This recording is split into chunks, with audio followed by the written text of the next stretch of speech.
Breaking news दे दें और breaking news ये है कि नोटिफिकेशन जारी कर दिया गया है और कौमी असम्बली को जेल खाना यानी सब जेल करार दे दिया गया है। पागल खाने से जेल खाने तक का सफ़र जो है मुकम्मल हो गया है। उन तहरीक इंसाफ के अरकान के लिए जिनको गिरफ्तार किया गया था, अब उन्हें जो है वो कौमी असम्बली में लॉजेस में ही रखा जाएगा।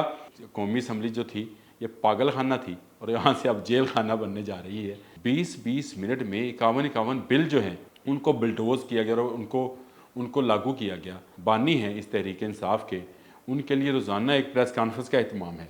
रोज़ाना उनकी हेयरिंग होती है किसी न किसी केस में। कैदी नंबर 804 है, उसको सहूलत देने के लिए हमा वक्त कुछ लोग तैयार रहते हैं। तो अब ये एयाज सादिक साहब को ये भी एजाज़ मिलेगा कि उनको सब जेलर कहा जाएगा। ले जी, बिल्कुल ताज़ा और चौंधी खबर जो है वो आपको तक पहुँचाते हैं, और वो ये कि कौमी असम्बली को सब जेल करार देने का जो है फ़ैसला कर लिया गया, बल्कि दे दिया गया है इसको सब जेल। उन तहरीक इंसाफ के अरकान के लिए जिनको गिरफ़्तार किया गया था, अब उन्हें जो है वो कौमी असम्बली में लॉजेस में ही रखा जाएगा, लेकिन उसको सब जेल करार दिया जाएगा। और ये बड़ा हसीन इम्तजाज है। कहाँ ये कौमी असम्बली जो थी ये पागल खाना थी और यहाँ से अब जेल खाना बनने जा रही है। पागल खाना इसलिए कि 2018 के बाद से जो कुछ इस असम्बली में होता रहा और जिस तरह से हिज़्ब इक़्तिदार हिज़्ब इख्तिलाफ़ के आपस में तल्लुकात रहे, एक दूसरे को चोर डाकू कहने के जो अल्फाज थे वो सुनने को मिलते रहे। 20-20 मिनट में 51 बिल जो हैं उनको बिल्डोज़ किया गया और उनको लागू किया गया। और इसको उसके बाद बिल जैसे ही बिल पास हुए तो एक कागज़ लहराया जाता है और असम्बली तोड़ने का ऐलान कर दिया जाता है। और आज जब अरकान असम्बली पकड़े गए तो यही पाकिस्तान तहरीक इंसाफ जो इस कौमी असम्बली को पागल खाना बनाए हुए थी, अब उसको जेल खाना बनाने के दर पे है। और उसने एक दरख्वास्त दी हुकूमत से कि जी कौमी असम्बली के जो अरकान थानों में बंद थे या उनको सेफ हाउसेस में रखा गया था, उनको कौमी असम्बली के लॉजेस में ही रहने दिया जाए और उसको सब जेल करार दे दिया जाए। और हुकूमत ने ये अच्छा फ़ैसला किया कि उसको सब जेल करार दे दिया। लेकिन ये एक नई रवायत ज़रूर है। पाकिस्तान तहरीक इंसाफ के लिए बहुत सारी रवायात जो है वो उन्होंने जन्म लिया। यानी आप सिर्फ ये देख लें कि इनके जो बानी हैं इस तहरीक इंसाफ के, उनके लिए रोज़ाना एक प्रेस कॉन्फ्रेंस का एहतमाम है। रोज़ाना उनकी हेयरिंग होती है किसी न किसी केस में, और वहाँ पर जो है सहाफ़ियों को जाने की इजाज़त है। वो जाएंगे, उनसे सवालात करेंगे, वो उसके जवाबात देंगे और ये एक प्रेस कॉन्फ्रेंस की तरह से मामला होगा। और वो बाहर आता है और उनका बयानिया जो है वो अखबारात में छपता है, सोशल मीडिया पे आता है, डिजिटल मीडिया पे आता है, टेलीविज़न में चलता है। तो आप ख़ुद अंदाज़ा लगाएं कि ये दुनिया के पहले और वाहद कैदी हैं जिनको ये सहूलत हासिल है कि वो रोज़ाना एक प्रेस कॉन्फ्रेंस कर सकते हैं। शायद छुट्टी वाले दिन जब अदालत नहीं लगती होगी जेल के अंदर, अडयाला जेल के अंदर, तो ये नहीं होता। तो इतनी सहूलत कौन किसी को देता, और इतनी सहूलत भी नहीं देता कि उसके बारे में अगर किसी ने ये कह दिया कि उन पर जो है फ़ौजी अदालत में केस चलेगा, तो अदालत में जो है वो ज़रा सी खलबली मच जाती है और वो कहते हैं कि लेकर आएँ।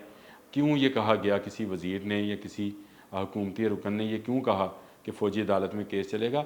बहुत सारी बातें होती हैं, बहुत सारे लीडर्स के मतलब बहुत सारे ख़यालात का इजहार किया जाता है। मेरा ख़्याल है अदालतों को जो है उस पर फ़ौरी रिएक्ट नहीं करना चाहिए जब तक कोई ऐसा जो अमल है वो नज़र ना आए।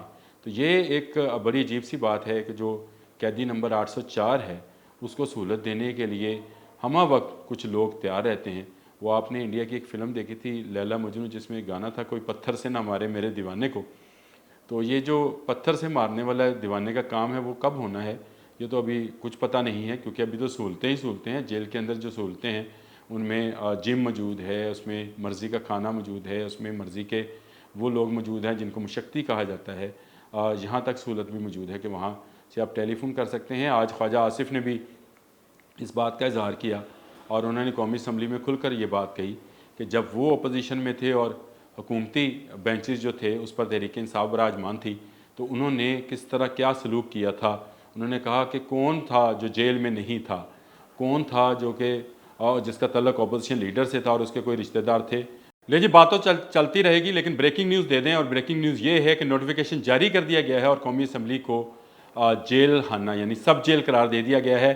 पागल खाने से जेल खाने तक का सफ़र जो है मुकम्मल हो गया है। अब एयाज सादिक साहब को क्या कहेंगे, इनको मेरा ख्याल है सब जेलर कहेंगे, क्योंकि कस्टोडियन जो होता है जेल खाने का वो जेलर कहलाता है। जो स्पीकर है वो कस्टोडियन होता है, कस्टोडियन ऑफ द हाउस उसको बोलते हैं कौमी असम्बली का। तो अब ये एयाज सादिक साहब को ये भी एजाज़ मिलेगा कि उनको सब जेलर कहा जाएगा, क्योंकि कौमी असम्बली पाकिस्तान की 76 साल तारीख़ में पहली मरतबा जो है उसको जेल करार दिया गया है। और वो 10 अरकान असम्बली जिनका कल शेख वकास अकरम ने बड़े मज़े लेकर ये बात सुनाई कि उनको किस तरह से गिरफ़्तार किया गया, वो और जैन कुरैशी किस तरह से छुप गए थे। खैर उन्होंने कमरा कहा, जो ख़बर बाहर आई वो तो लेडीज़ बाथरूम की थी, लेकिन उन्होंने कहा कमरा था, लाइट बंद हो गई और फिर वो चाबियों की आवाज़ आना शुरू हुई तो लाइट आ गई और उसी छनछनाहट के दौरान जो है जैन कुरैशी साहब खांस पड़े। अब क्या कहा जाए, जब उनको खांसी आई तो उन्होंने कहा जो मरवाता ही अब आ जाएगी अंदर, और वही हुआ कि दरवाज़ा नॉक हुआ और उसके बाद उनको गिरफ़्तार कर लिया गया। और वो आराम से, वो जो कहा जाता है कि उन्होंने कोई एहतजाज वगैरह नहीं किया, तो बिल्कुल ठीक है, आराम से वो अपनी अपनी जहाँ जहाँ उनको रखा जाना था, जिस सेफ़ हाउस में वहाँ चले गए थे। उसके बाद प्रोडक्शन आर्डर जारी होते हैं और उनको लाया जाता है कौमी असम्बली के इजलास में, जहाँ पर खड़े होकर वो तकरीरें करते हैं और वो दुख बयान करते हैं जो गिरफ़्तारी के थे। लेकिन आज ख्वाजा आसिफ़ ने इस सारे दुख का भी मुदावा किया और उन्होंने कहा कि वो वक्त याद करें जब आप ट्रेजरी बेंच पर थे और हम अपोजिशन बेंच पर थे, तो हमारे साथ क्या सलूक था। हम में से कौन सा ऐसा लीडर है पाकिस्तान मुस्लिम लीग नून का जिसको और उसके रिश्तेदारों को जेल नहीं दिखाई गई। क्या नवाज़ शरीफ जो थे वो जेल में नहीं थे और उनकी बेटी उसके साथ जेल में नहीं थी। जब उसकी अहलिया का इंतकाल हुआ तो उसको सारा दिन ये मिन्नतें करता रहा कि उसको एक कॉल कराई जाए, लेकिन नहीं कराई गई। शहबाज शरीफ, उनके भतीजे सब जेल में थे। फिर उसके साथ साथ उन्होंने कहा कि ख्वाजा साद रफ़ीक, सलमान रफ़ीक, दोनों भाई जेल में, अपना उन्होंने ज़िक्र किया और एहसन इकबाल का ज़िक्र किया। बहुत सारे लीडरान जो थे उन्होंने गिनवाए और ये उन्होंने कहा कि ये हमारा है कि हमने आज तक जो पिछले 2 साल में आप कह लें PDM की और मौजूदा गवर्नमेंट को मिलाकर इसके टेन्योर में एक भी नैब का केस नहीं बनाया है। जो सारे केसेस हैं वो 9 मई के हवाले से हैं या वो केसेस हैं जो कि तोशाखाना के केसेस हैं। लेकिन इस गवर्नमेंट ने अभी तक जो है वो कोई केस ऐसा नहीं बनाया है नैब में। लेकिन मेरा ख्याल है इसमें वो ज़रा मुबालगा राई से काम लेके ख्वाजा साहब ज़रा बोलते हुए बहुत दबंग बोलते हैं लेकिन सोचते कम है शायद। तो उन्होंने कहा कि कोई नैब का केस नहीं बनाया, तो हम उन्हें याद दिला देते हैं 190 मिलियन पाउंड का केस नैब का केस है, PDM के दौर में बना था।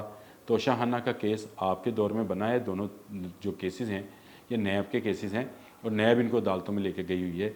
आप हुकूमत ये नहीं कह सकती क्योंकि नैब का केस नहीं बना।